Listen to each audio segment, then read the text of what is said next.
School میں میرا پہلا دن۔ زندگی نئے واقعات سے بھری ہوئی ہے۔ کسی بچے کے لیے اسکول میں پہلی بار جانا ایک نئی صورتحال کا سامنا کرنا ہوتا ہے۔ یہ اس کے لیے پہلا تجربہ ہوتا ہے گھر سے باہر رہنے کا، کیونکہ اسکول کا ماحول گھر سے مختلف ہوتا ہے۔ 4 اگست کا دن تھا۔ میں صبح سویرے خوشی میں اٹھا تھا۔ میں نے اسکول کا یونیفارم اور جوتے پہنے اور امی نے مجھے ناشتہ کروایا۔ اسکول کا پہلا دن ایک انوکھا تجربہ ہوتا ہے اور میں اسے کبھی فراموش نہ کر سکا۔ اس کی یاد آج بھی میرے ذہن میں تازہ ہے۔ ابو کے ساتھ میں نے اپنے اسکول کا رخ کیا۔ انہوں نے مجھے اسکول کے گیٹ پر خدا حافظ کر دیا۔ میں اپنی کلاس روم میں گیا اور اپنی سیٹ پر بیٹھ گیا۔ میرے سامنے دیوار پر ایک بڑا سا بلیک بورڈ لگا ہوا تھا۔ اس کے قریب استاد صاحب کے لیے ایک میز اور کرسی رکھی ہوئی تھی۔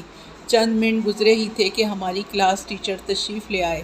میں نے ان کو اپنی داخلے کی رسید دکھائی تو انہوں نے میرا نام حاضری رجسٹر میں درج کر دیا۔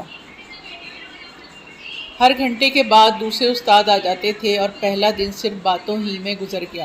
12:30 بجے چھٹی کی گھنٹی بجی اور تمام بچے خوشی خوشی اسکول سے باہر نکل آئے۔ میری امی بھی مجھے لینے آئی ہوئی تھیں۔ میں گھر پہنچ کر بہت خوش ہوا۔ میں نے اپنی والدہ کو اسکول کے بارے میں بتایا۔